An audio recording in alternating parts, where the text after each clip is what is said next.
between good and evil, cause and effect. Sometimes, often, we see something as bad, but when we do it, we don't see it as bad. Therefore, the wicked person sees themselves as virtuous. We do bad things without realizing it. But when that evil ripens, meaning when the karma we create, bears its fruit, only then do we see it as evil. First of all, let's define this again briefly for anyone who isn't clear about the principle of cause and effect. Even if you are not a Buddhist, even if you don't follow Buddhism, everyone talks about and understands cause and effect.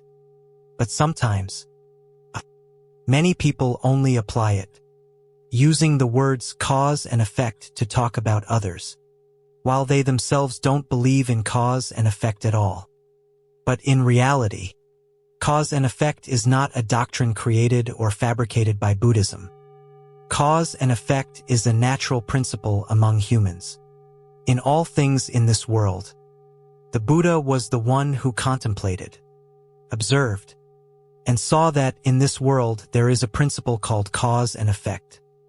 When we sow a seed into the ground, that is called the cause.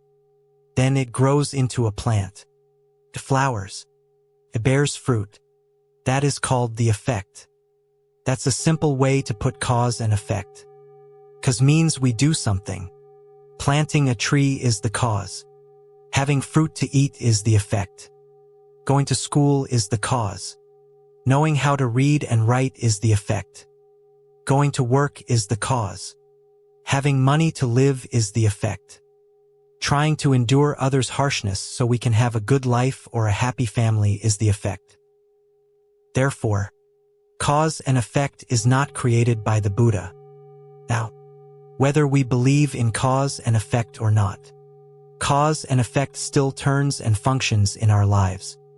But if we understand cause and effect, we try to create good causes so that we can enjoy good effects. That's all. Just like if you don't go to school, cause the end result is ignorance, effect. If you don't go to school, cause you won't have a job, effect. If you neglect your home, cause your family life becomes unhappy and falls apart, effect. That's putting cause and effect concisely. However, for an effect to manifest, it requires not only the cause but also lacks conditions.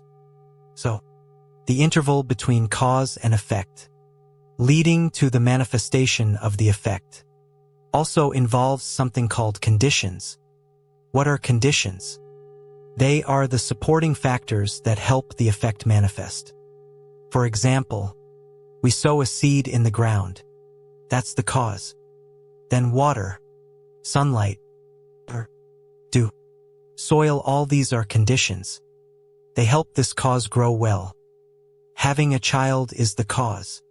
But if we don't create the conditions for them in a good environment, parents don't talk to each other kindly every day, live disharmoniously, the family only shouts, that is also a condition.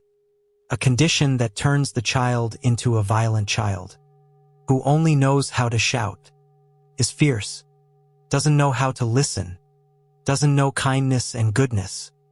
Due to the environment created by the family, the conditions created for them.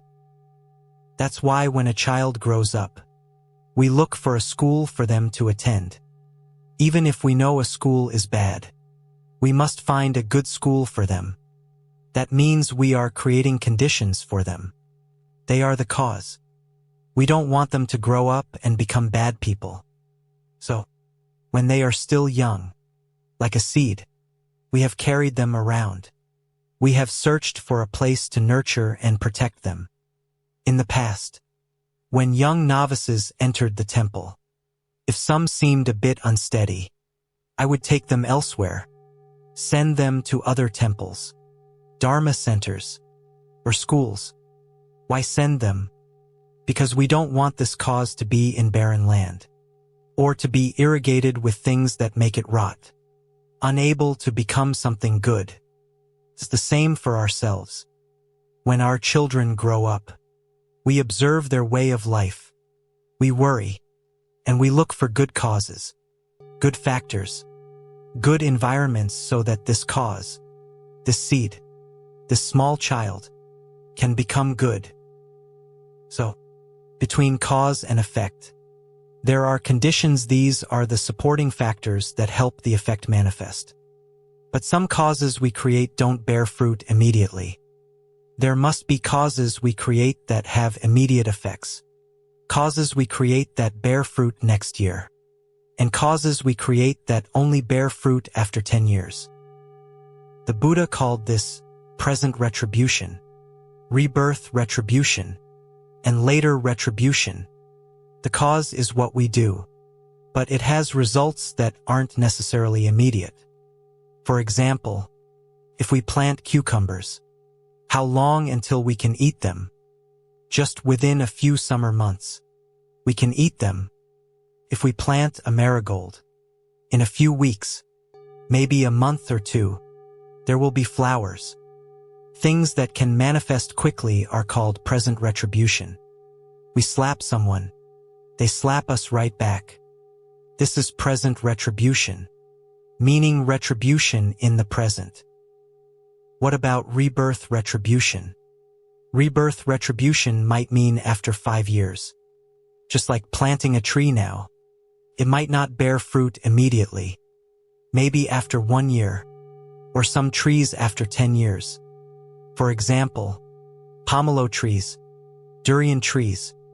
So, there are causes that manifest immediately, or are present retribution. There are causes that manifest only within one lifetime, maybe just 1 year. Just one lifetime. That's present retribution and rebirth retribution. As for later retribution, it means many years later, many lifetimes later. The present cause exists. Cause and effect has 3 types. So often in this life, we create a cause but don't see the effect. And we immediately say, I don't believe it.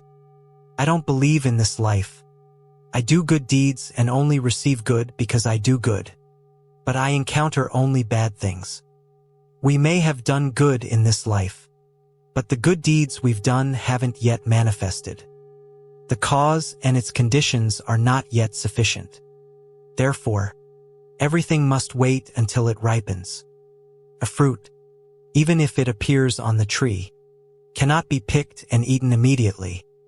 What must we do? We must wait for it to ripen. If we are impatient, we pick it, bring it down, put it in a box with rice, hide it, use chemicals to ripen it. That works too. But this fruit doesn't taste good. How does fruit taste best? Fruit ripened on the tree, ripened from the tree down. That's when it's sweet and delicious. The fruit we force ripens. It's acceptable, but it's forced. It doesn't taste good. So, the Buddha taught that cause and effect has 3 lifetimes. 3 ways of manifesting present retribution, rebirth retribution, later retribution. What creates cause and effect? What we live by each day is due to what? Due to karma. What is called karma? Karma is what we do every day. What we repeat day after day becomes a habit, becomes karma.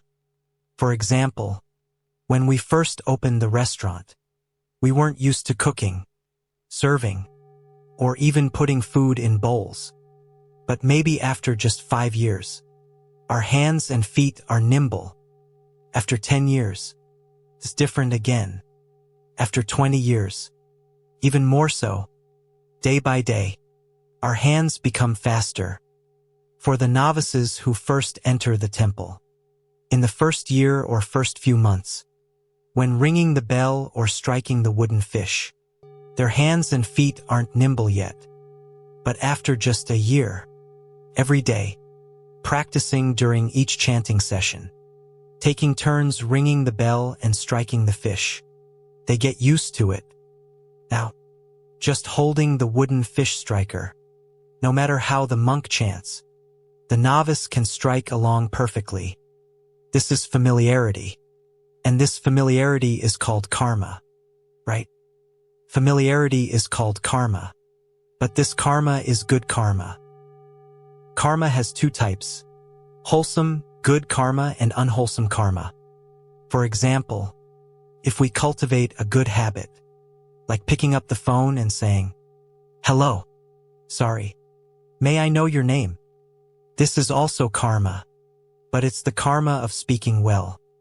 "Hello, who is this? What do you need?" This also becomes karma. The karma of answering the phone in a way that makes people not want to reply. It achieves nothing. They hear how we ask and talk, because they know if they talk further, they'll get lectured. They'll be reprimanded again. Another karma, our daily way of speaking, our way of walking, whether clumsy or gentle, it's all due to habit. Good habits are called wholesome karma. Bad habits are called dark karma or negative karma. That's two types. There are two more types. There are things called individual karma and things called collective karma. For example, children living together in the same family share collective karma, right? But isn't it true that each child has a different personality? Each child having a different personality is individual karma. Even though they were born from us, why is one obedient, one disobedient, one gentle, one fierce, one slow, one intelligent? That is their individual karma. Living together under one roof is collective karma. Living together in the same temple is collective karma. But each person's way of life is individual karma. A husband and wife meet. They are attracted to each other by affinity. They love each other. They are close to each other. That husband and wife relationship is collective karma. For example, if the husband steals to support his wife, the wife shares in it, shares the benefits. If there are blessings, it's shared blessings. If there's crime, it's shared crime, shared karma. So, there's the individual and the collective. We are all Buddhist. That's collective karma. But each Buddhist family is completely different. That's individual karma. Within one family, the shared family life is collective karma. But each person's way of life is individual karma. So, each person must create good karma for themselves. And remember, in this world, no heavenly being grants blessings or sends calamities upon us. Everything depends on our way of living. Everything depends on our way of living. And our way of living is called karma. If we live well, then someone says, "I live very well, so why do bad things happen to me?" Living well in this life. What we are experiencing in this life is the effect of causes from the past. The results of the past. The results we are experiencing now are the effects of causes we created before. Because in that analysis, cause and effect spans three types, 3 lifetimes, 3 kinds: present retribution, rebirth retribution, and later retribution. In the repentance text, says, many people complain, doing good deeds, but in this life, they encounter suffering. While the wicked receive blessings immediately, they say, "I'd rather be a bad person. It seems easier to live." But in truth, everything follows the principle of cause and effect across 3 lifetimes. That's why the Buddha taught, whoever wants to know how sentient beings in this realm live, just look back. Everything originates from the mind. Good, evil, good, bad, everything depends on our way of living, our mind. Now, we talk about karma being created by ourselves. For example, if we do something bad today, like stealing, many people steal. First, they aren't adept at stealing, but they steal repeatedly until they become skilled. They are very, very clever. They just need to lightly touch you, and your wallet is gone. They are nimble. This person is skilled, right? This is karma. This karma is deep-seated. It has become a habit, called dark karma or bad karma. Good karma is the same. If someone consistently does good deeds, avoids wrongdoing, then in their heart, they are pure and good. Their virtue is pure. But now, let's talk about karma. Once it has ripened, can a person change their karma? Yes, they can. If the karma we created was done with intention, that is called fixed retribution. That result, that consequence, we must definitely endure because we initiated it with our mind. But there is also unfixed karma, which results from actions we do unintentionally. At some point, we might have an accident, but we had absolutely no intention. We still incur a karmic result because in life, there are things we do without intention. For example, we accidentally step on an ant and kill it. We accidentally step on it. For example, this is called unfixed karma because we had no intention. But if we see an ant crawling, we chase it, step on it, and not only that, we grind our teeth, wishing it dead. Utterly dead, this is intentional. What is intentional has our mind involved. Our mind participated in it, so it's called fixed retribution. The word retribution, bao, means what we must experience. So people say, for example, I studies the sutras diligently. I studies the sutras. One day, I memorizes the sutra. Isn't this a karmic result? Isn't it a karmic result? There's always a karmic result, but a good karmic result. But the person who goes to school but doesn't attend classes, sits at the bottom until graduation day, doesn't go up when called. Why didn't you go up? Because I didn't attend classes. This is also a karmic result, but a bad karmic result because they didn't study.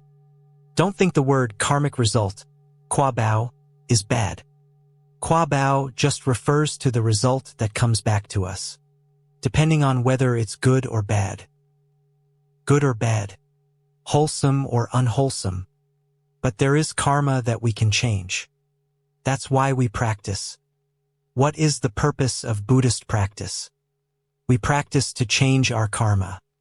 We go to the temple, learn the Dharma, listen to sutras, recite the Buddha's name, practice vegetarianism, chant sutras, do all kinds of good deeds, all with the aim of changing our karma.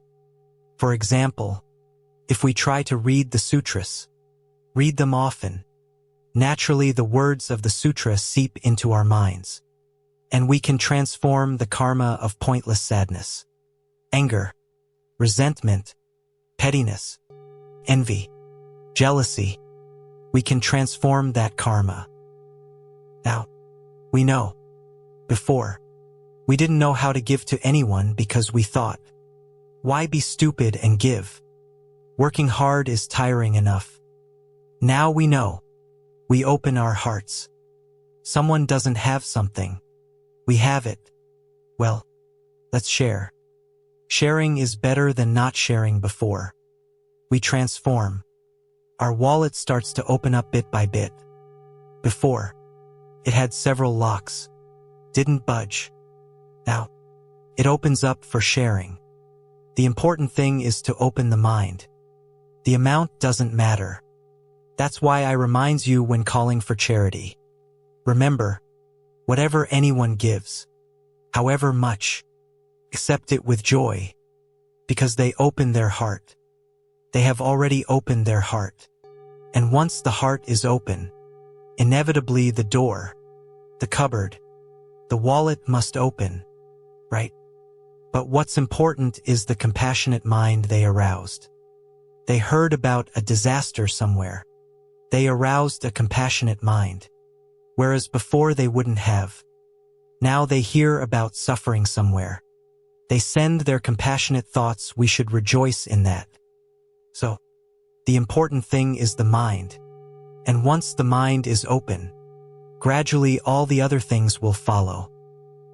Venerable Sirs, the Buddha taught a very good sutra called the Salt Simile Sutra. Diem means salt. In the sutra, the Buddha said, suppose someone has a handful of salt. If that person puts the handful of salt into a glass of water, do you think it's salty? Salty. But if that handful of salt is put into a large water jar, it surely won't be as salty. If it is, it's just slightly salty. But if that handful of salt is put into a river, then what? It's insignificant. The Buddha used the handful of salt as an analogy for karma. The glass, the jar, or the lake represent three types of people dealing with karma. The person with the salt in the glass is like someone who gives up and accepts karma without knowing how to change. For example, if my temperament is fierce, I remain fierce. If I'm hot-tempered, I remain hot-tempered. I just give up. Then this karma remains intact, just like salt in the glass. At most, it dissolves, losing the form of salt crystals, but retaining the nature of salty water, difficult to drink. This is the person who doesn't know how to transform karma but gives up, accepts, and even argues stubbornly. That's just how I am. Deal with it. This person doesn't understand the word karma, like salt in the glass. The second type of person knows how to change a little bit, like salt put into a jar, although they haven't completely eliminated it. Still, before, they smoked 10 cigarettes a day. Now only 2. Congratulations. Before, they got drunk every week, 7 days a week. Now only 2 days better. That means transforming karma gradually. Before, if anyone spoke to me, I would immediately retort, scold them back. Now, I see it's not worth it. I let it go. This is what kind of person? Someone who knows how to transform karma. Transformed like a handful of salt in a jar. Then, if there's a person who practices diligently, chants sutras, contemplates and observes impermanence, knows how to think far and near about good deeds and their good or bad results, upholds precepts, practices vegetarianism, chants sutras, recites the Buddha's name, this person is definitely like salt in a lake. Their karma becomes insignificant. For example, now that we have studied the Dharma considerably, whatever happens to us, we understand clearly. Nothing bypasses cause and effect. If you want to reduce your hot temper, reduce that agitated mind. One of the ways is to contemplate impermanence. Yesterday, a Buddhist friend took I out the door after visiting an elderly lady who had passed away very suddenly. He said, "It's true. Impermanence. Just this afternoon, I visited her, and she asked me to stay for dinner. Now, just a few hours later, I hear she's gone. Do you see impermanence? I just mentioned this is something we only hear. Then there's contemplating it. Then there's experiencing it ourselves. Therefore, there are times we hear about it, or times we reflect on it a bit, or times we experience it directly. You hear about durian, the smell, the taste, that's just hearing about durian. Then one day, you personally smell it. Take a tiny piece and taste it, that's contemplating durian. Then one day, you eat a whole segment. Sit there savoring it. Finish eating. Open your mouth. And everyone runs away, that's called what? Direct experience. Therefore, cause and effect was not created by the Buddha. We say, I'm not Buddhist. I don't believe in cause and effect. Cause and effect is something the Buddha discovered. meaning he found out that in this world, there exists a principle, which is cause and effect. You steal, you get caught by people. They beat you, they will strike back. You harm someone, they will harm you back. In this way or that way. And in this world, whatever cause we create, we reap that effect. Plant beans, get beans. Plant melons, get melons. You cannot plant tomatoes and get chili peppers, or plant melons and get beans. And depending on the causes and conditions we create. For example, a practitioner who lives in a good situation, a good environment, will progress quickly, or a seed that is placed in a good environment will grow quickly and easily. But if it's in a constricted environment, it will still grow, but it will be stunted. That's why the Buddha said, "The wicked seem virtuous." We do wrong but don't see it as wrong. We see it as good. Why? Because when the evil hasn't ripened, when the bad deed hasn't yet borne fruit, hasn't ripened, when the evil karma ripens, the wicked person then sees the evil. At that point, we finally see it. But in this life, waiting until it ripens to know. What good is that? Like the story of Kyo said, having already dipped into bitterness, how can one know prudence? Or in a text we chant, we hear the line, repentance comes when the deed is done. We drift in the sea of suffering, weary in body. When the consequence arrives, we repent, we fear. But repentance comes when the deed is done. We drift in the sea of suffering, meaning we live in vagueness, illusion, suffer, and then regret. Conversely, the line is, the good seem wicked when the good has not yet ripened. Sometimes we do good deeds, but we don't hold on to them. We are good people, but we don't see it as good. But when the goodness ripens, we then see it as good.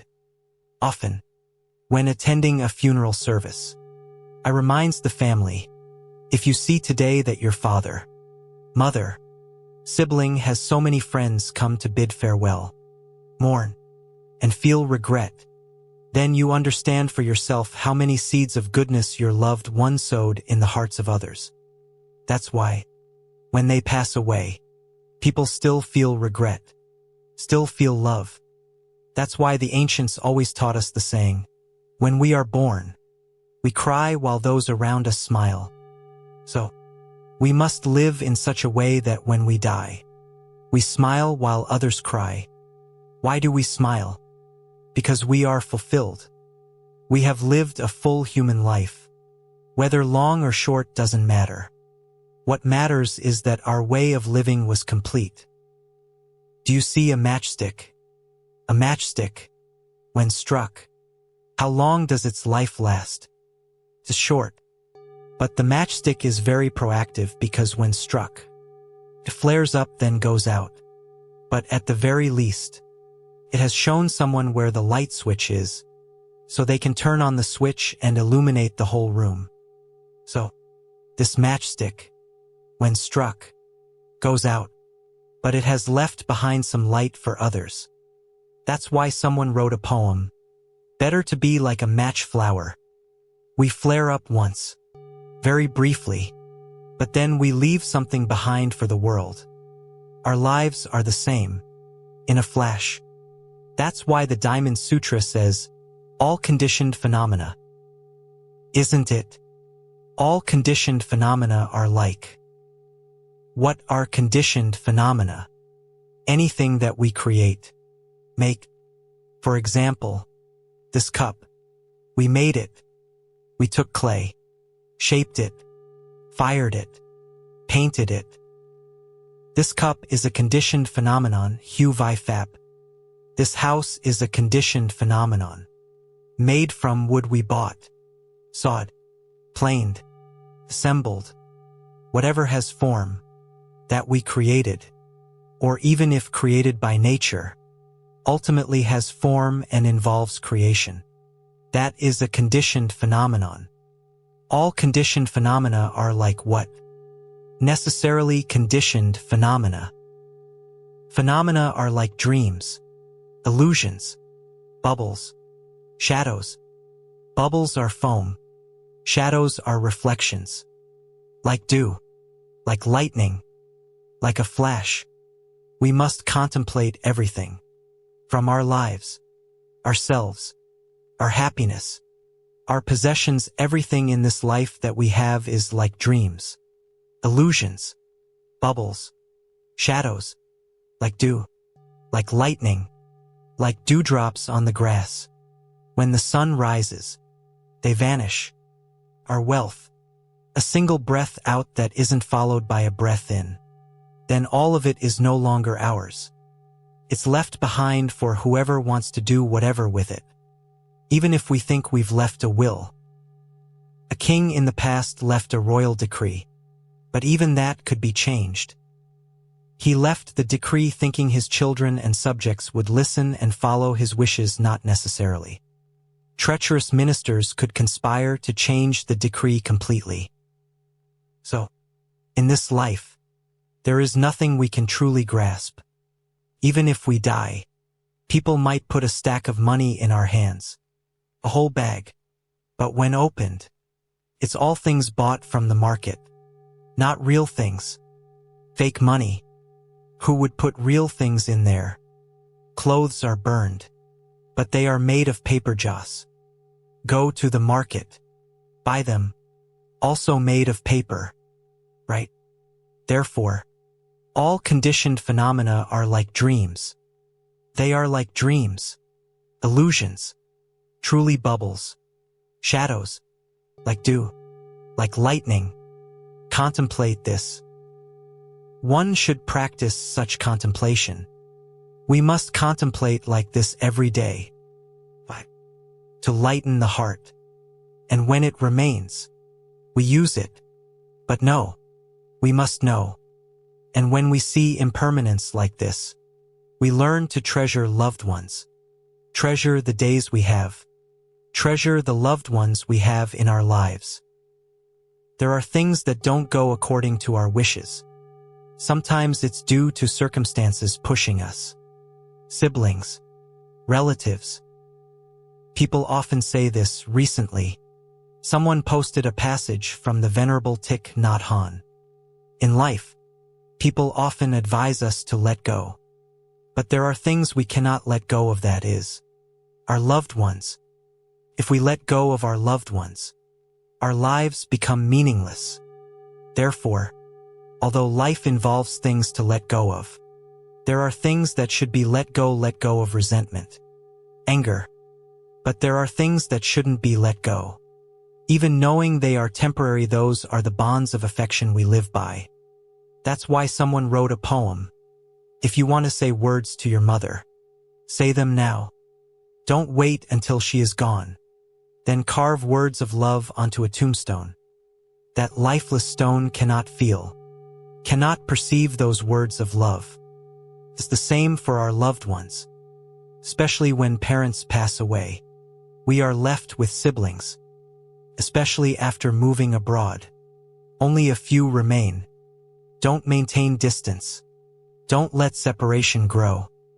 If the elders above aren't close, how can the children below be close? Then later, when we are old and frail. Now, while we are healthy, we can say anything. Practice needs no one. That's not true. When we are old, in a nursing home or living alone at home while the children are at work, with no one around, at that time, when we reflect and contemplate, we will see that we have lived days without enough affection. Therefore, through these two lines of the sutra, what is goodness? It is a way of living that increases wholesome qualities. What is evil? It is a way of living that harms oneself, harms each other. That's all. It doesn't necessarily mean killing people or harming animals. goodness leads to growth, benefit. For example, this body of ours. Consider, are we being harmful to it? We contemplate ourselves, are we harmful to it? Every day, how many toxins do we put into this body? Meanwhile, it is living for us: heart, liver, lungs, intestines. Everything lives for us. Whatever we eat, it receives, then distributes it to nourish us. But in the end, we want. Although deep down we wish for health, we introduce all kinds of toxins into our bodies: smoking, drinking, gambling, all these poisons. So, the fifth precept taught by the Buddha requires awareness in daily eating and drinking to avoid harming the body and mind. Thus, the Buddha taught this for whose benefit? For our benefit. So why fear taking refuge and upholding precepts? We take refuge to make a vow, establish a firm intention, to be mindful. Remember, in Buddhist practice, we are mindful of the bad and abandon it. Recognize the good and cultivate it.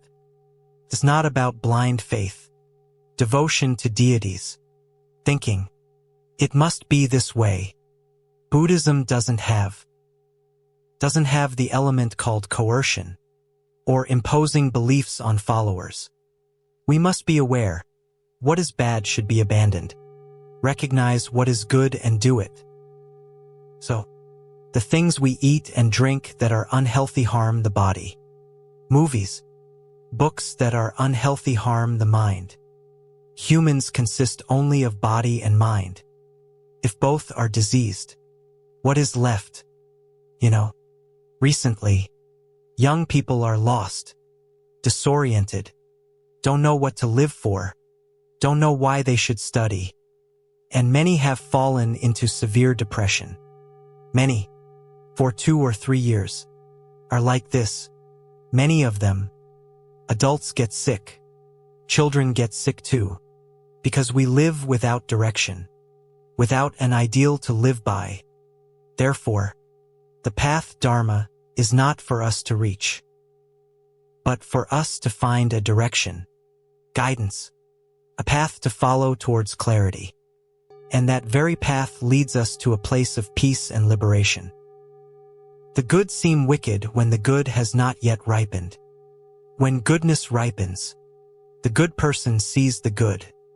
Sometimes, the good deeds we do, we don't see them, but eventually, we see the results clearly.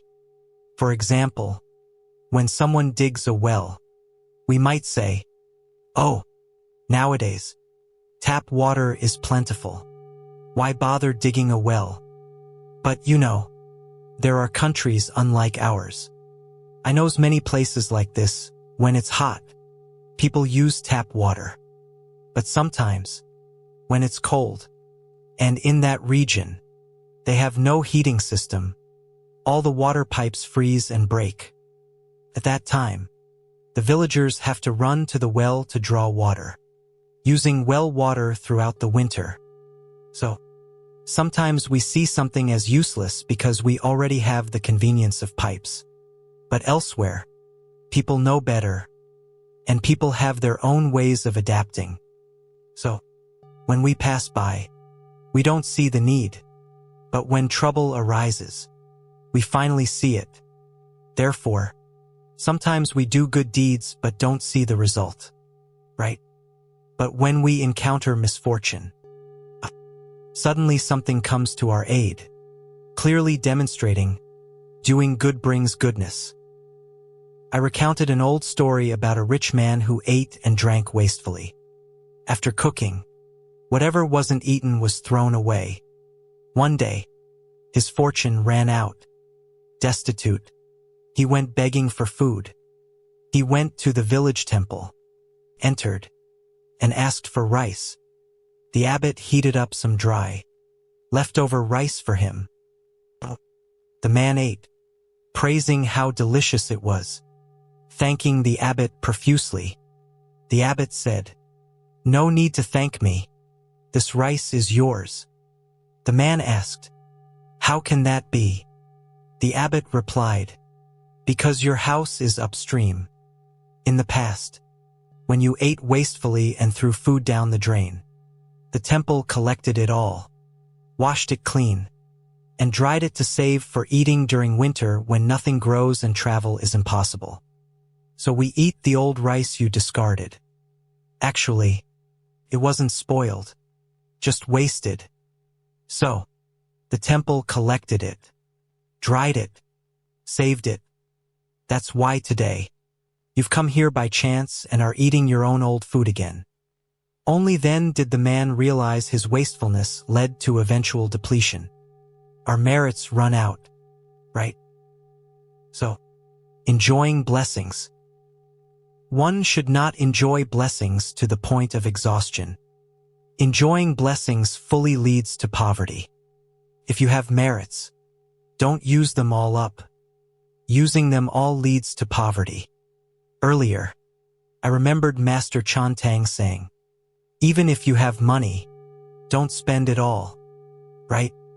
Save a portion. Remember to be frugal in business. Don't rely solely on having money and then not work. Having money is one thing, but one must continue to work. Just like having health, don't take it for granted. But if you don't know how to nurture it, health diminishes. Youth, don't think, 'I am young,' because death spares no one. It's not only the old who die. And if someone goes through the process of birth, aging, sickness, and death, that is a great happiness. Anyone who manages to pass through birth, aging, sickness, and death has great happiness. Sometimes, one dies just after birth, dies before old age, dies without sickness. It doesn't have to follow the sequence. There was an old man who went to ask for a Tet couplet. "Venerable abbot, please give me a couplet for Tet." The abbot wrote, "Great-grandfather dies, grandfather dies, father dies." On the other side, he wrote, "Son dies, grandson dies, great-grandson dies. Good heavens! Tet time. What kind of message is this? All about death. Death in sequence is happiness. Death in order is happiness. Therefore, old age comes, then illness, then death. That is a great happiness. Sometimes, one dies before old age, dies without illness, dies while still healthy, without sickness at all.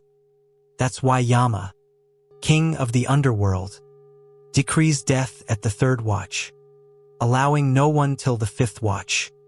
There are no extensions. Respected assembly, within the aspiration of all Buddhists, whether lay or monastic, we all share a common aspiration to support and uphold the Buddha Dharma. The Dharma means confirming that path is the righteous path guided by the Buddha. Because in this world, there are many paths, many ways. If we don't know the way, we cannot arrive at the right destination. Therefore, the first step on the path of practice is to ascertain that we are walking the path of the Buddha Dharma. And Buddha Dharma means the right Dharma.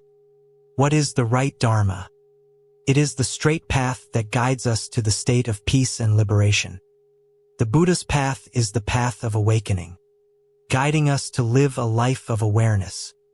Awareness. The opposite is delusion. Therefore, if we want to support and uphold Ho-Tri, there must be a place where the right Dharma exists. Only then can there be support. Otherwise, how can we support? Support means supporting what? So, right within the right Dharma, we also support. Ho means to protect, to support. Tri means to maintain, to uphold. Thus, each of us can also have the aspiration to support and uphold the Buddha Dharma, or to support and uphold the right Dharma. And that aspiration is the aspiration of the bodhisattvas. From the moment they first give rise to the mind, so fat Tom, until they attain equal enlightenment, Dang Jiak.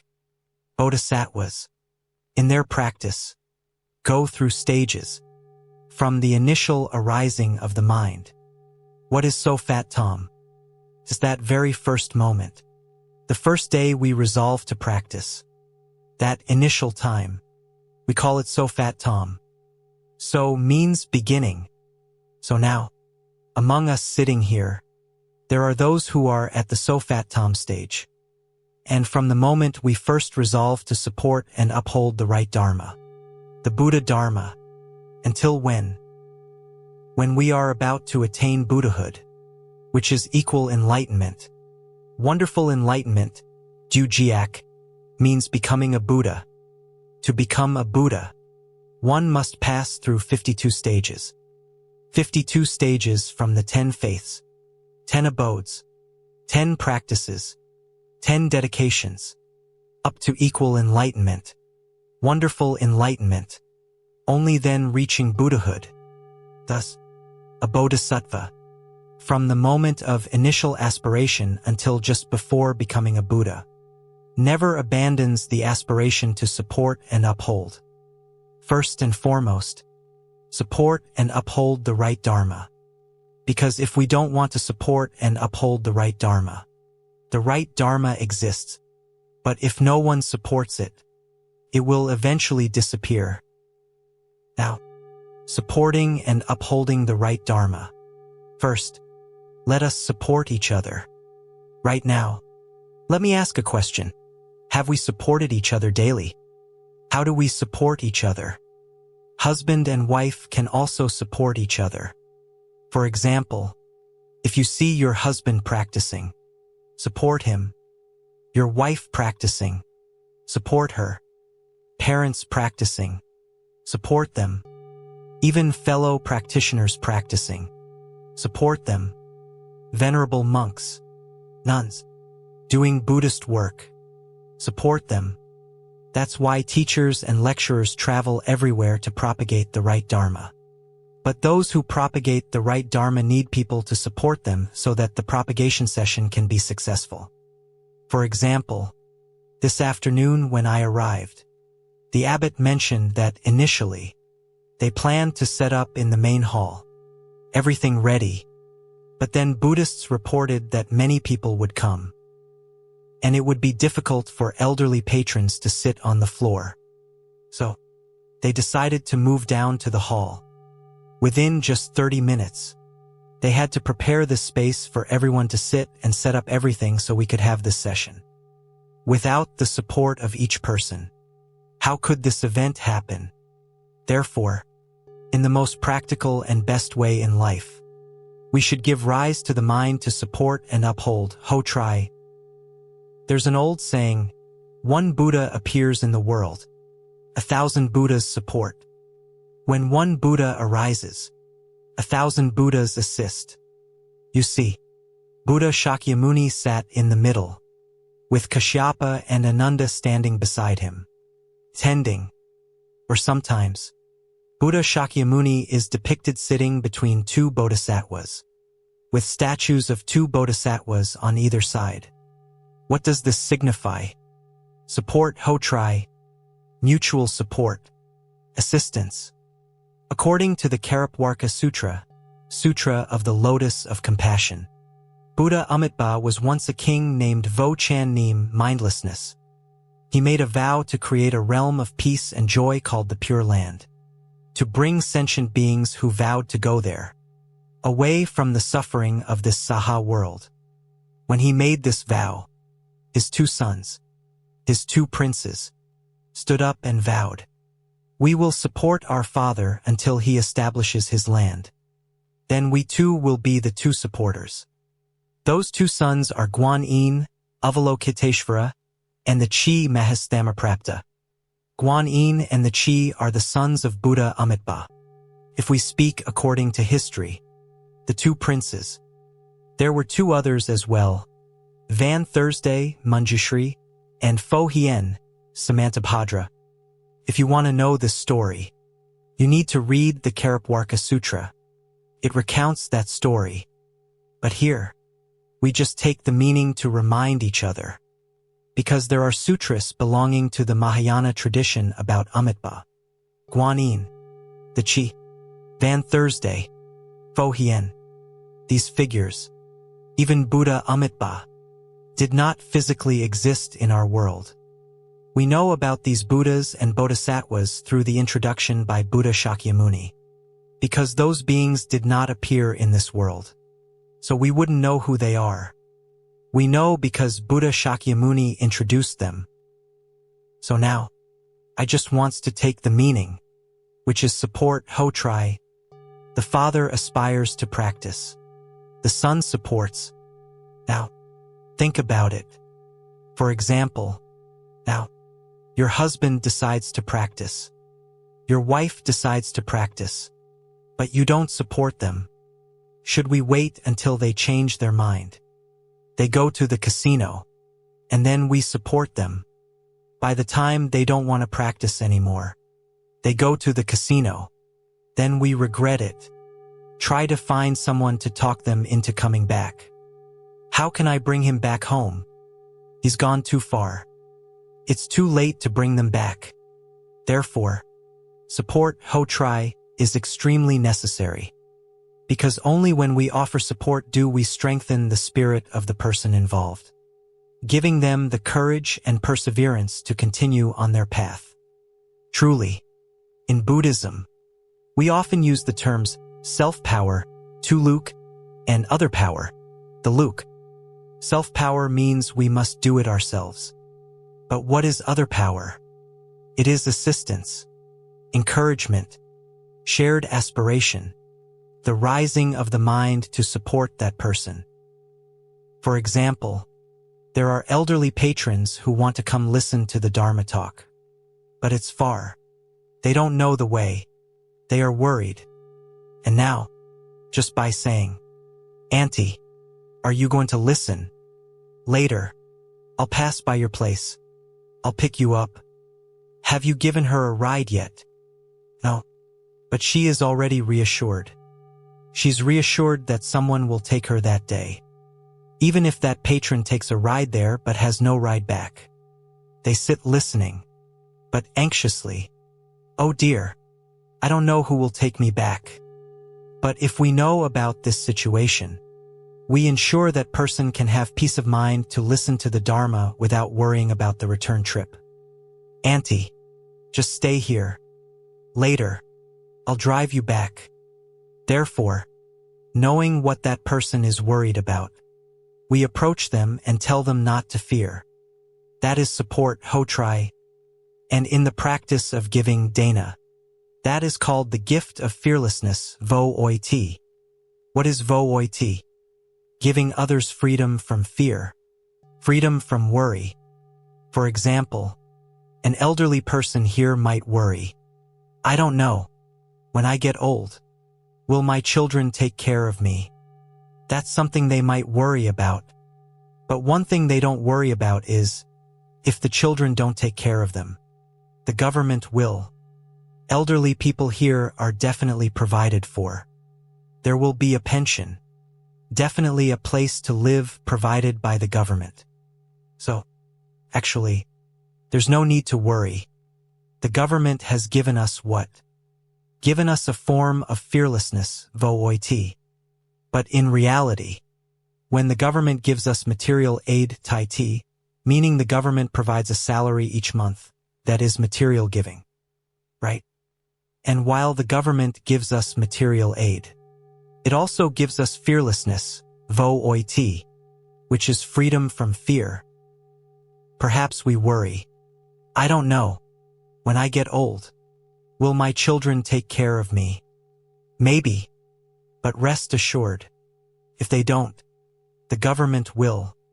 And even if they do provide care, meaning they visit occasionally, the benefits for the elderly are still substantial. Any elderly person who reaches the age can apply for old age pension. In Canada, the elderly are entitled to receive old age pension. if they leave the country for up to 6 months. Here, how many months? 3 months? No, 1 month.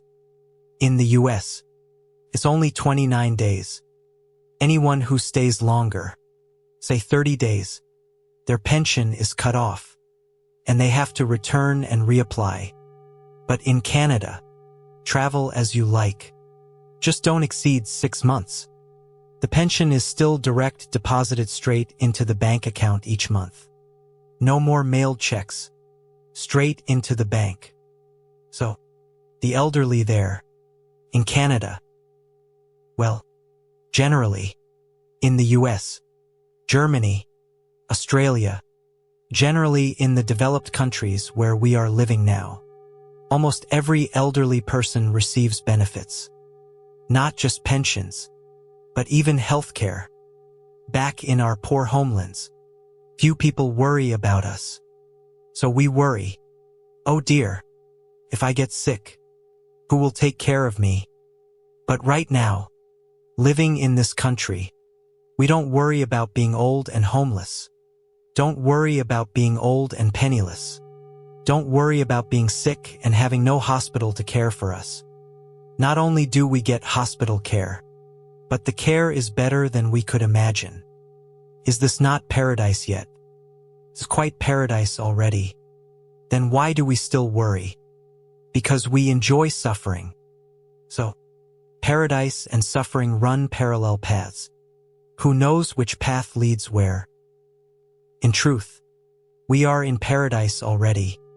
Now, look at the support, ho-try, we receive from the government. We go to work, pay taxes. That tax money supports the government's budget. Then the government takes that money to support the elderly, the sick, the children. So, we see that in this life, support, ho-try, is never lacking. But sometimes, we lack sufficient mindfulness to see it, to think of ho-try as something we should acknowledge. But truly, with a light heart and a mindful, discerning eye, we see that in our lives, we are being supported by others, and we are supporting others. We drive on roads that people had to pave, making the road good to support us.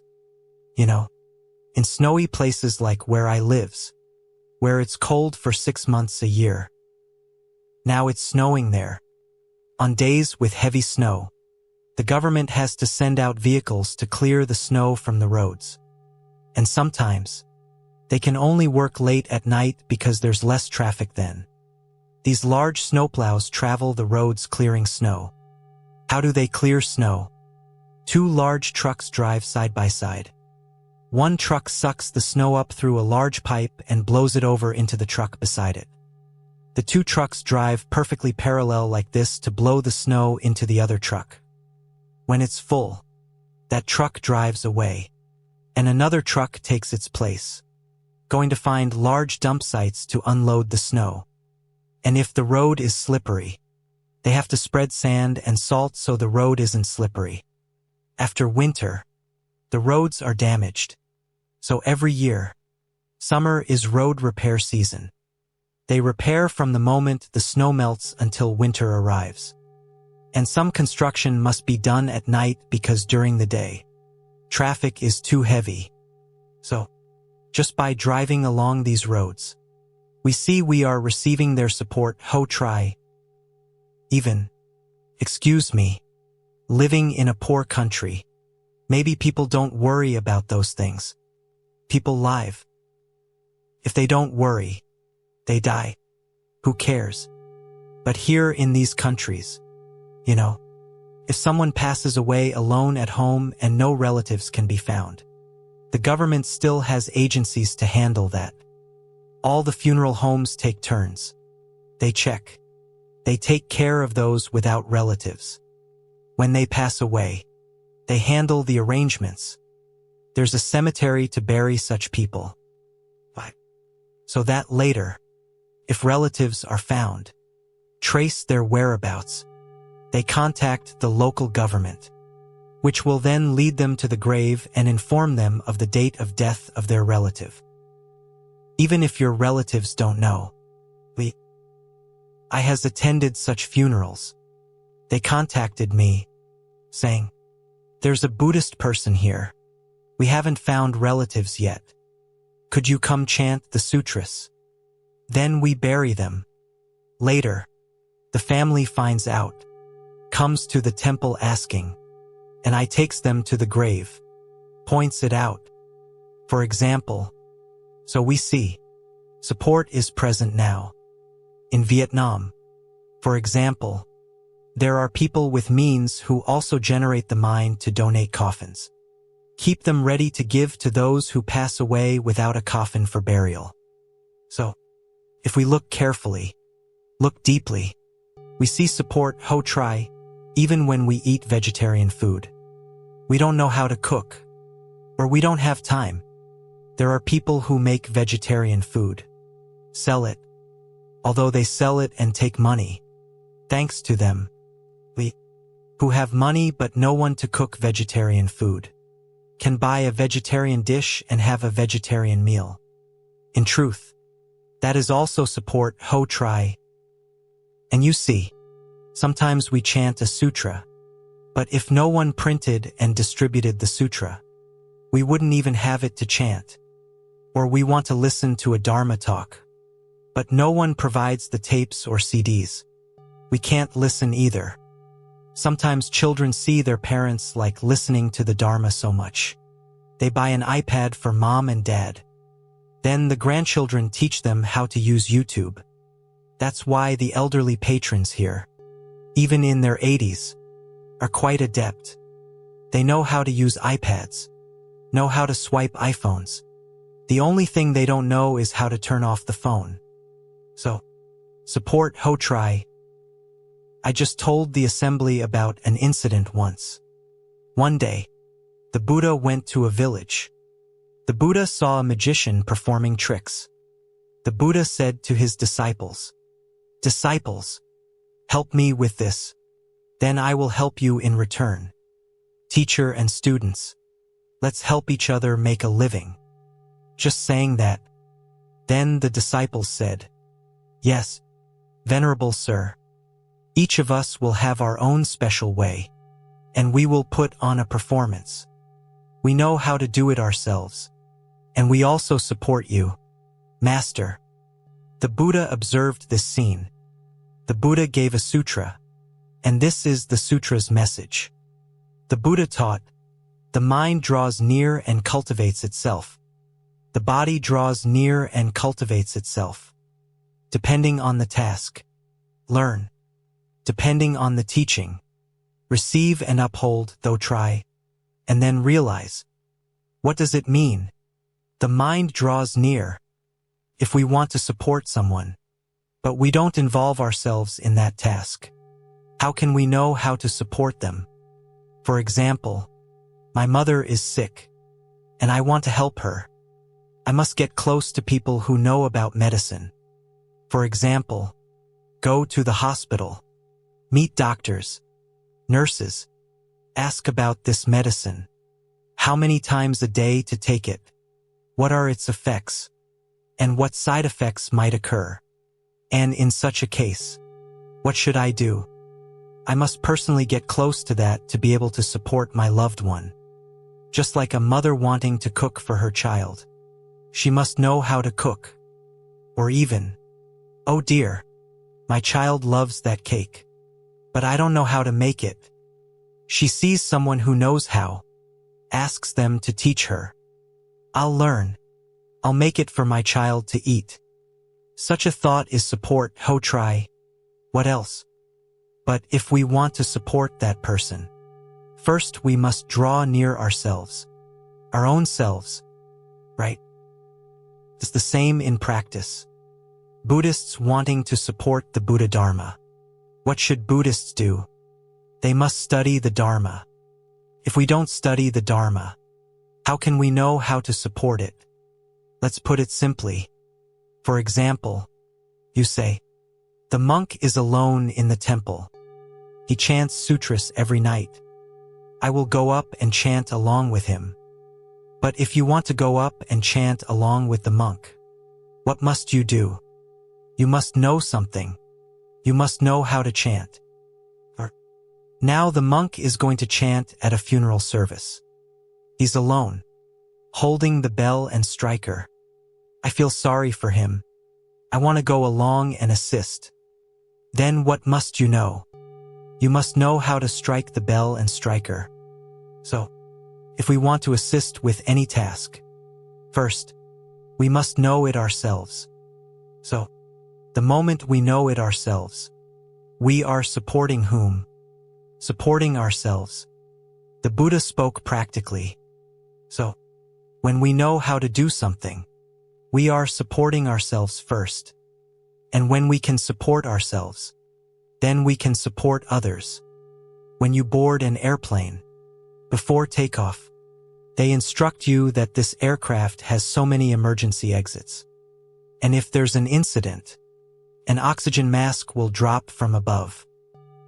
You must put your own oxygen mask on first before helping the person next to you put on their oxygen mask. Support yourself, try, first. Then support the other person.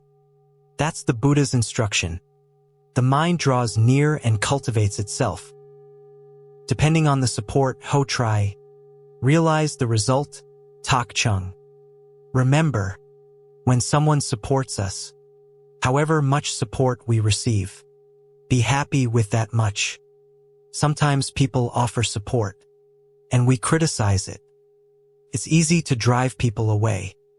If we criticize, at best, if that person isn't our blood relative, they might just leave us alone. But if they are our blood relative, and we make it hard for them every time they see us, having to care for us, not only is there no joy, but it's because we are relatives. They feel obligated. That feeling of joy is gone. So remember, sometime, listen again to the talk titled, If I Were a Patient. When we receive care from others, what should we do so that the caregiver feels comfortable? Conversely, the caregiver should do what to understand and help the patient effectively. The Buddha was very detailed. Reading the sutras, you see the Buddha taught about everything in the world. The Buddha gave guidance on everything. How to care for the sick, what to do, even telling husbands to give the household budget to their wives, not to be stingy when the wife goes shopping. The Buddha knew about shopping back then. But after speaking to the husbands, the Buddha turned to the wives and instructed, if your husband gives you the budget for shopping, you must know how to manage the household budget. Shop wisely and not waste money. The Buddha told the wives they must love their husbands, take care of their meals. But conversely, the Buddha told the husbands not to be difficult about food. Don't make the wife worry. Besides the 3 main meals, if you want a little snack in the evening, take care of it yourself. Meaning, if you want instant noodles or something in the evening, do it yourself. Don't wake her up when she's sleeping and make her cook another meal late at night. That's a bit much. If someone supports us, but we don't know how to protect that support, then that support won't last long. It won't be sustainable. Therefore, a disciple caring for their master must also know the proper time and manner. Not just, he's my disciple, I can call him anytime. You know, I raises young monks. Sometimes there are tasks I asks them to do, but some tasks I doesn't ask. Especially late at night, when sleeping, late. If something happens at the temple, I thinks, I can do this myself. I will do it.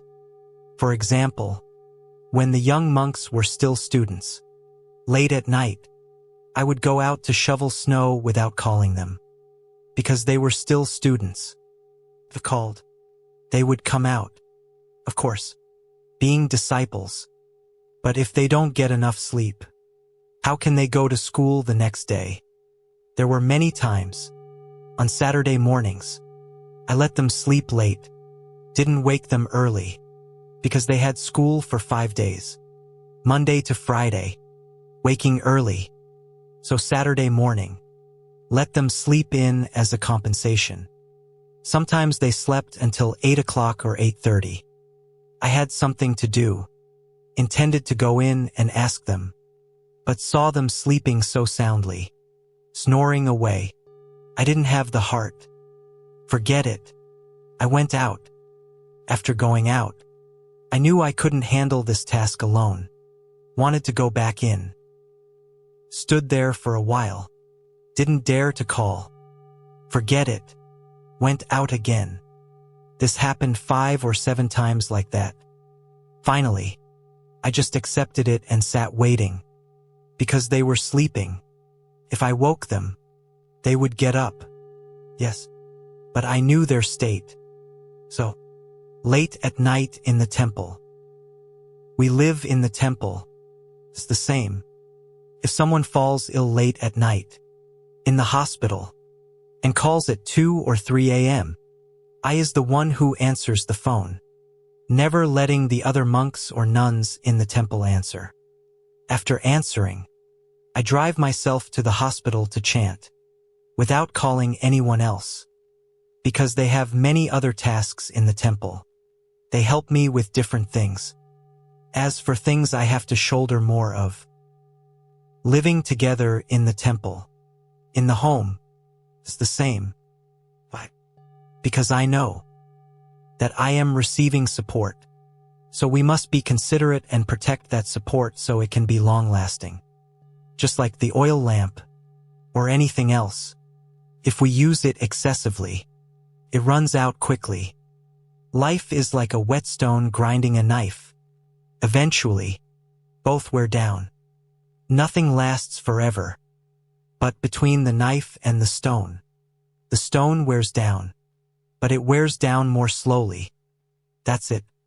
So, we must pay attention in our lives. We often receive support, try, but we must know how to protect that support so it doesn't become too short-lived. Therefore, if we receive care and affection from someone, especially a spouse, don't overuse it. It runs out quickly. Merit Fuk also needs to be conserved. Don't enjoy blessings to exhaustion. That's the teaching of the ancients. Enjoying blessings fully leads to poverty. So, the Buddha taught that when sometimes I reads a short passage of scripture like that, but you have to reflect on the meaning. What does it mean? And when you grasp the details in life, you feel very happy. Sometimes, just a short passage of scripture like that can nourish you through the night. In the darkness, I likes reading sutras late at night. Reading like that, those passages that are good, sometimes so simple, but they bring such joy to the heart late at night. It's very joyful, because at night, there are no distractions. You can put aside all other tasks to do that one thing you want to do during the day, that is, reciting sutras, sitting in meditation, or prostrating to the Buddha. Getting even one passage of scripture like that brings immense joy. The Buddha said, depending on the support, try, realize the result, tak chung. What does tak chung mean? It means to give rise to the mind of acknowledgement. For example, when you make offerings to the Sangha, you bring the food up and say, though simple, this food represents our sincere hearts. That phrase we say, we sincerely prepare this small offering of food to offer to the Triple Gem and the Venerable Sangha present here. Though simple, contains our entire sincere heart. For example, may the Venerable Sangha compassionately accept this offering, tak chung. Tak chung means to arise and bear witness to this acknowledgement. Whether delicious or not, little or much, accept it. So, remember to learn the phrase tak chung to live life accepting things. For instance, someone says, sorry, auntie, my house is simple. I don't have anything special to offer you. Just instant noodles or something. we arise in our minds. Whatever it is, I accept it fully. So, often in life, don't demand anything. Whatever comes, accept it and be happy. For example, now I'm traveling far. Eating bread is delicious, convenient, and no washing up. That's not knowing how to accept. You meet me and see my face is all gaunt. No eggs. The Buddha said this, the mind draws near and cultivates itself. Depending on the support, ho try. Realize the result, tak chung. That is called supporting oneself, tu ho try min, and supporting others. Why that phrase? Because if we can live like that, we naturally make ourselves free from complaints. Naturally make ourselves not make others feel that we are difficult to serve, difficult to please. We support ourselves in life by being adaptable to any situation. You know, I flew from Canada here, via Melbourne, which is 8 hours difference. Then flew to Sydney. Then from Sydney flew here, and starting to get used to Sydney time. Now Melbourne time. Then flying here. This side is earlier. Later. In that region, 3 hours difference. For example, my stomach is used to eating at a certain time, sleeping at a certain time.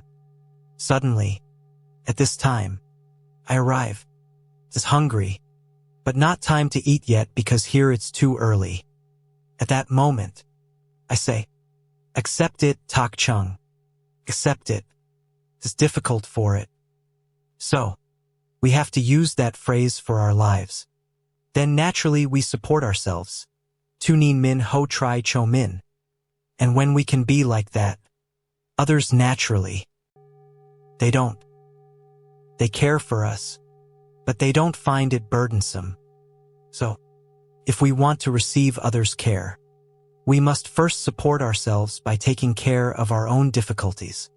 Rectifying those things that's called practice, too. What else? 2 is transforming our ingrained habits, tat ko. As for shaving the head, wearing robes, striking the wooden fish, chanting sutras again, eating vegetarian food, doing charitable work, all these are the means to support the mind in practice, Tom 2.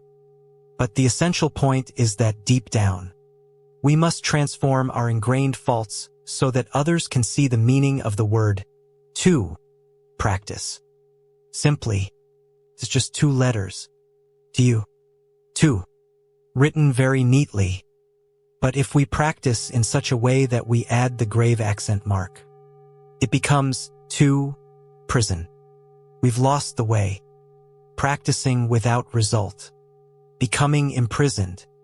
The more we practice, the more imprisoned we become. So, the word to prison. The Chinese character for tu, chou, is written with the character for person, run, inside the character for boundary/enclosure, wei. A person confined within 4 walls is imprisoned. A person living without finding a way out, attached to everything they encounter, is imprisoned. What else? That's why many temples have gates named Tom Quan Bat Ni Fap Mon, Mind Gate Non-Dual Dharma Door, or Bat Ni Mon, Non-Dual Gate. What is the non-dual gate? It means the gate beyond duality. Duality means opposition. Whichever way you live, be at peace, that is non-dual Dharma. Therefore, we support ourselves, ho try min. Practicing that is supporting ourselves. And we support others. For example, sometimes I'm very hungry, and I eat. Sometimes, I don't want to eat, even though the fridge is full of food. The kitchen too. But I know that if I keep eating like this habitually, I'll get used to the habit of eating late at night. And eating late at night leads to a big belly, weight gain. And the thing I fear most is becoming attached to eating and finding happiness in it, even though I fear being overweight. Sometimes fearing being overweight helps me overcome other things. Things that should be overcome. There are things one shouldn't eat because I know eating them will make me sick. Then, support ho try in that way means supporting myself and supporting others. The Buddha taught further, what does it mean to support oneself? Which is to support others. First, do not terrorize others. Do we terrorize others? Something hasn't even happened, and we're already threatening them. For example, saying, "Oh my goodness, why did you do that? You'll die for that." Someone comes to the temple, hasn't done anything yet, and they hear you'll die for that. That is a form of terrorizing others. Do not terrorize others. Do not oppose others. Whatever someone does, if we don't support it because we don't see it as right, that is from the perspective of our view. But don't make our view the only right view. It might be right for someone, right for someone else, right for ourselves. And if we assert that viewpoint, we oppose. We might be wrong and bear blame. Because the ancients also had a saying, the wisdom of sages is profound. The ordinary mind is hard to fathom. The wisdom of sages is very deep. Our ordinary minds cannot fathom it, cannot gauge it. And there are people who set great aspirations. They work differently from how we think. So, just let it be. If we don't agree, don't support, then remain silent and let them do it. Whether they do right or wrong, they will face their own consequences. But if we oppose them like that, we incur blame. We don't know how to support. Our karma of speech, karma of mind, karma of body, created because of others. We shouldn't. So, don't terrorize people. And don't oppose people. Don't oppose people. Don't harm others. Recently, have you read the news about the incident in Australia? The strawberry case. Do you know about that? Yesterday, on the flight here. Actually, I was supposed to fly here on Virgin. But on the way to the airport, the Buddhist disciple who booked the tickets informed the group that Virgin had cancelled the flight via Western Australia, and we would have to fly back to Melbourne. Then very late at night get a flight here. If we followed that itinerary, we wouldn't have met you yesterday. So, on the way, another devotee in the car in Sydney quickly went online, opened their phone, and found tickets on another airline. Finally, bought last-minute tickets on Qantas. Thanks to that, we arrived here yesterday on time. While waiting for the Qantas flight, the news gradually came out. The teacher and students opened it up to read, and read the news that a Buddhist person, a woman, had been arrested. She was involved in inserting needles into those strawberries. So yesterday, when they brought strawberries up to serve, I didn't dare eat. Just kidding. I was teasing the monks. Oh my. Serving strawberries without cutting them. Without getting a knife to cut them. How scary. But do you know why? Because that woman might have held resentment towards the owner of that strawberry brand. But when she did that, she didn't do it within that brand's facility. She went to the market and did it. When that incident was discovered, people stopped selling needles. But those with similar intentions bought needles from other places and brought them in. But now let's talk about the harm. It wasn't just the owner of the strawberry farm who had to dump barrels of strawberries, but even the shops, the supermarkets, the markets that imported strawberries to sell also had to dump them all. So the farm owner and the wholesale markets that bought and resold them, all the strawberries had to be dumped. So you see, truly, that is, when a person is angry, harbors hatred towards someone, what they do, the harm comes back to oneself. We must think about how we can, what we call, take revenge, wash away the hatred. But in life, I think, after paying back this feud, this hatred, I will be cleansed. But does it cleanse? Maybe for 3 or 4 days outside. Then the police catch you, and you're inside prison, trying to undo the knots. While sitting in prison, maybe they sentence you to 3, 4, 5 years. For example, sitting there, thinking about that person because of whom I am here. How does this feud pile up in the heart? So, the words wash away, pay back revenge, hatred don't work. Why? Because our mindfulness is insufficient. Our insight wisdom is insufficient for us to be able to create difficulties for ourselves and for others. Therefore, to support ourselves and others, we must establish the intention of not wanting to harm others. Truly, in this life, if we want to harm someone, somehow there's always a loophole for us to exploit. Truly, if we are determined, if we hate someone, and they have a vulnerability, we might want to harm them, but we shouldn't. Because, for example, if they did something wrong, it's not our business. We are just observers. It has nothing to do with us. Sooner or later, because of that act, they will face people. They will find the law.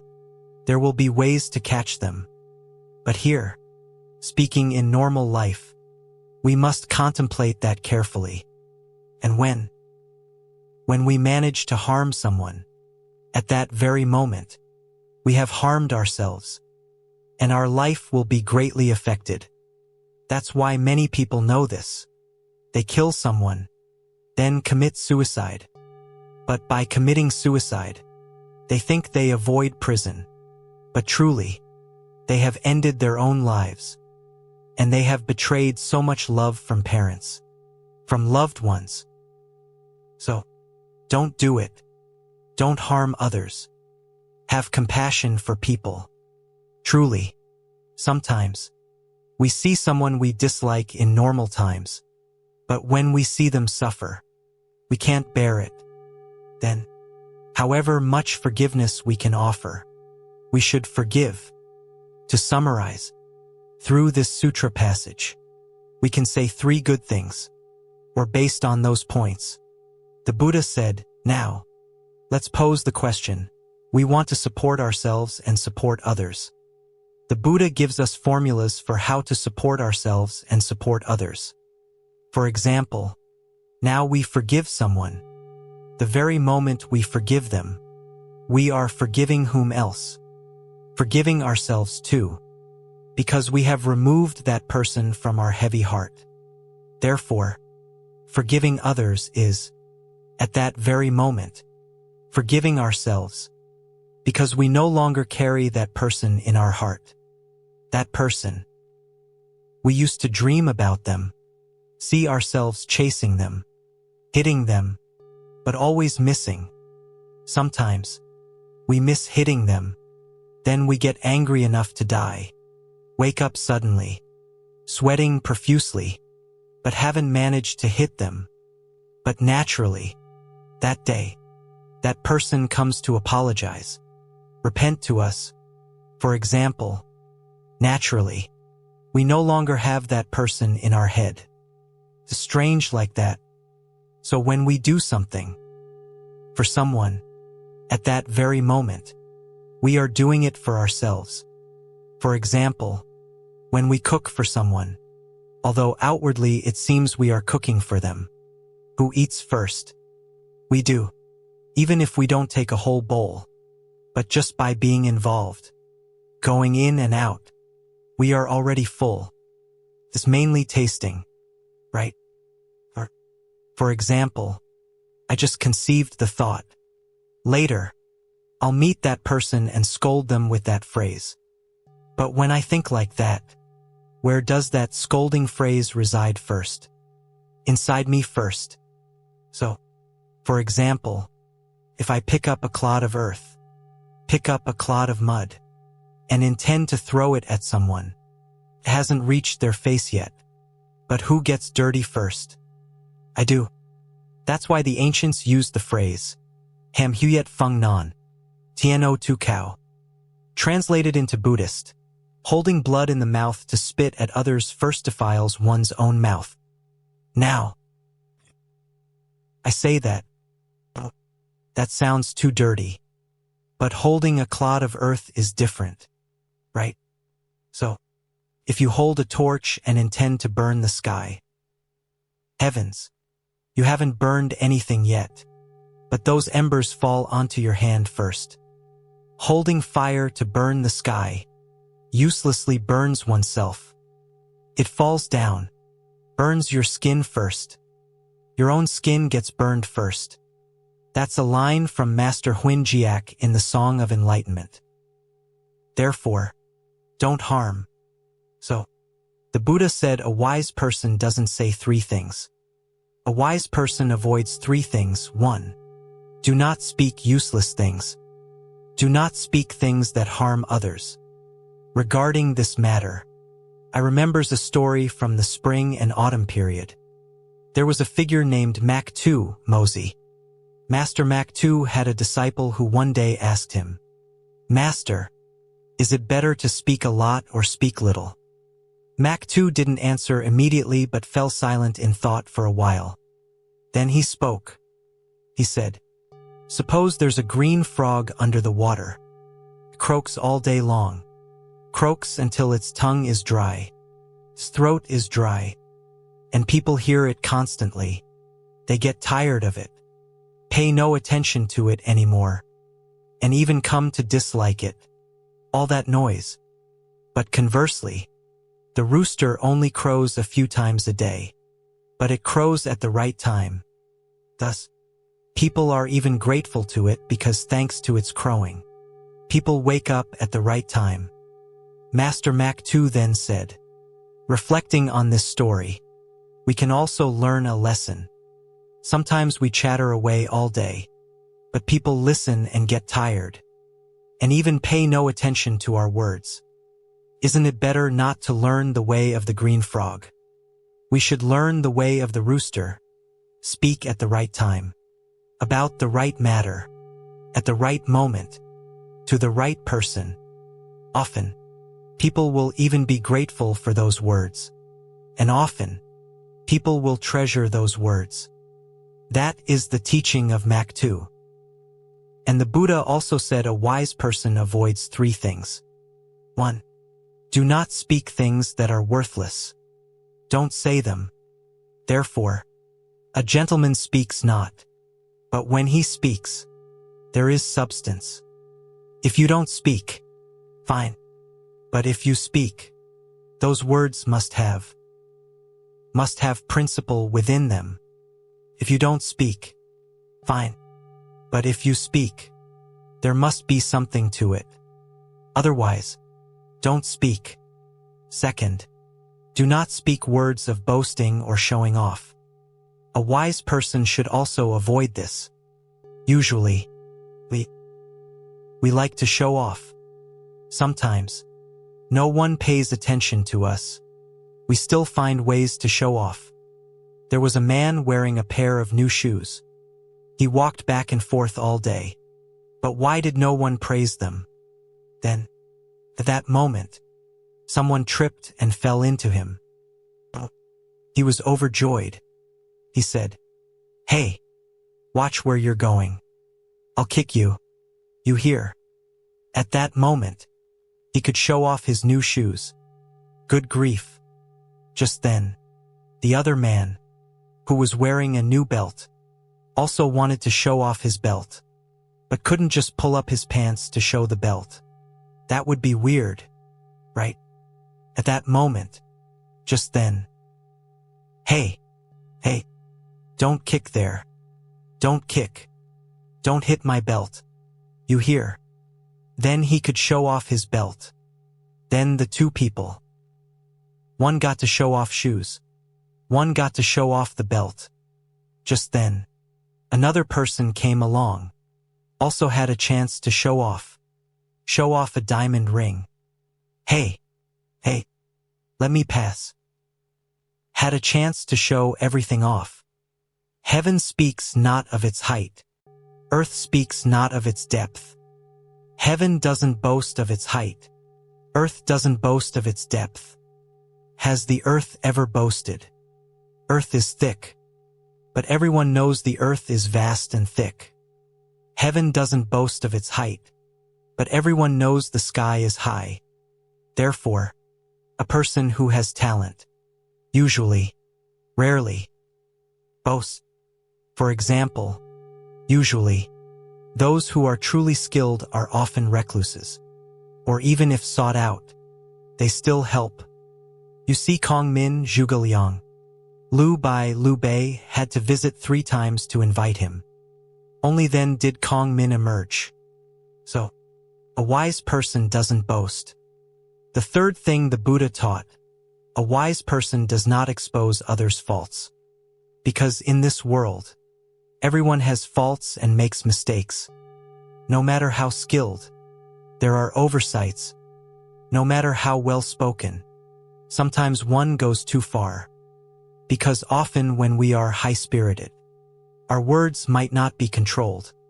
While acting, sometimes we might make a mistake, acting a bit excessively. Therefore, a wise person recognizes that fault was due to carelessness. Don't intentionally seize on that point as the main thing to expose them, because we know that wasn't their true nature. It was just that today. They were careless, unintentional. Call it carelessness. But we take that as the main point to trample on them. Tell others about their fault. We shouldn't do that either. I remembers in the old books, there's a saying like this, bat trake nan tu hoa, meaning do not blame people for small transgressions. Bat fat nanem tu, do not expose people's hidden faults. Bat neem nan qac, do not dwell on people's past evils. These 3 things nurture virtue. Otherwise, a very small matter, we add seasoning to it. In Vietnam, we call it adding fish sauce and salt, making it very salty, like a story. Ladies, for example, 1 copy loses the original. In the past, we used to say, 3 copies lose the original. Tam saw that ban. 3 copies, and the original is lost. But here, there's already 1 copy loses the original. In Vietnam, going to the market, on the way back, right at the start of the road, a duck gets run over by a vehicle. By the time you walk to the middle of the hamlet, it has become 10 ducks. By the time you reach the end of the hamlet, rumors say a whole flock of ducks died, because 1 copy loses the original.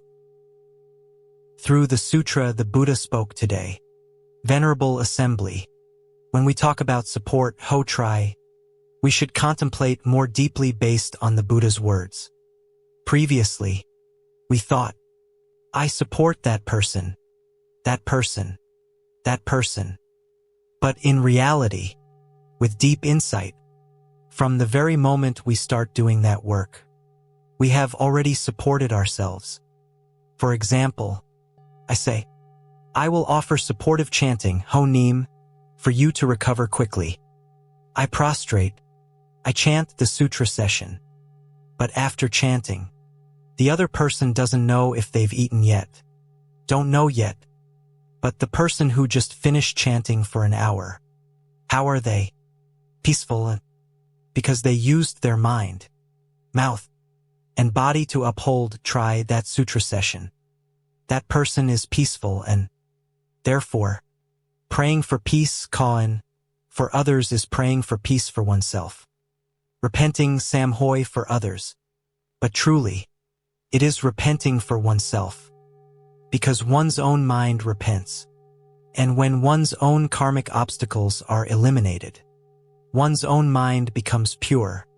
One has sufficient merit to repent for others. cooking food for someone who knows what they enjoy, but I am the one enjoying it first. Even up to, for example, now, say I has to research sutras and scriptures, and other things to share with the assembly here. But the assembly hasn't heard I speak yet. Who enjoys it first? For example, every evening reading the sutra. Haven't said anything to the assembly yet. The assembly hasn't heard yet. I is the one enjoying it first, receiving the source of peace from the Buddha's teachings.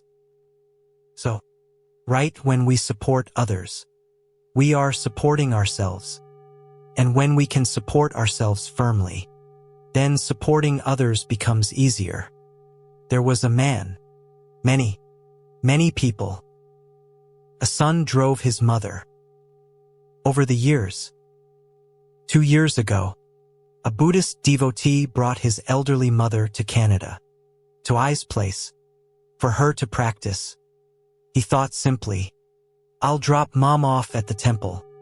Then I'll go out, find my own place to stay, be comfortable, or maybe in the evening, I'll return to the temple, stay overnight. In the morning, he took her straight to Tai Tien Monastery, 45 minutes from the city. Once inside, there are no cars, no convenience stores, nothing at all. Inside there, wanting to go outside requires a car. So when he arrived there, oh dear, he was stuck. What to do? He saw everyone was busy, didn't dare ask anyone. In the end, he did charitable work for 10 days straight. Let him support his mother. But ultimately, the mother supported the son, because he was there. He saw the busyness of the assembly. He didn't dare bother them. And even, conversely, he supported the assembly with his energy, his abilities during those 10 days. Therefore, Venerable Assembly, our practice is a great support. Ho Tri, attending the temple, supporting all the Buddhist programs of the assembly is supporting the Triple Gem, supporting all the other people. Wherever there is right Dharma, we support it. Because supporting Ho Tri means supporting what? Supporting the right Dharma. And alongside that, we support the people close to us. Because we want to know that that person, like that, we support them. Many people are sick. We support them. But supporting the sick is also supporting the right Dharma. Why? Because within the 8 fields of merit of a bodhisattva, there is one merit field which is helping the sick. Or, a venerable teacher is ill. You give medicine. Help the teacher recover so the teacher can continue their Buddhist work. Caring for many people. Then, when we support one person, it is also supporting many people. We raise one child, give them education so they become successful. We think we are just raising them, but truly, we are raising their whole family. Because if they were poor forever, we would have to worry forever. Now we try to help them study well, have a good job. They can take care of themselves, take care of their whole family. So, helping one person is helping their whole family. That's why Buddhist people here sometimes sponsor a nephew or niece to come over, so that child can take care of their whole family back home. Otherwise, as the older sister, I have to care for mom, dad, younger siblings, endlessly, never finishing. Now, sponsor them to come over, let them work, take care of their family, or help us, helping one person, one monastic. Therefore, in the sutras, the Buddha spoke of 4 things that cannot be underestimated. 1. Cannot underestimate a young prince, because that prince will grow up to be a king, a wise ruler governing the whole country. Therefore, cannot underestimate a young prince when still small. Second, cannot underestimate a young monk, because that monk, if nurtured and supported well, can become one who saves the world, helps people. Third, cannot underestimate a small spark, because it can burn down houses, forests, kill people. Fourth, cannot underestimate a small snake, because a snake can bite people, and the venom can kill. So, this evening, I visited the assembly at Dao Fo Quang Temple. I shared a short sutra passage with the assembly about supporting each other. And when we see that supporting others, first and foremost, is supporting ourselves, and when we can support ourselves, then we can support others. Or, to put it more practically, if we want to practice supporting the Dharma, Ho Fap, then first, we must embody the Dharma ourselves. Only then can we support the Buddha Dharma. Otherwise, we cannot support. Just like wanting to help people eat vegetarian food. First, we must know how to cook vegetarian food. And we must be able to eat vegetarian food ourselves. Then we can help. Thank you very much to the assembly for coming here this Monday evening.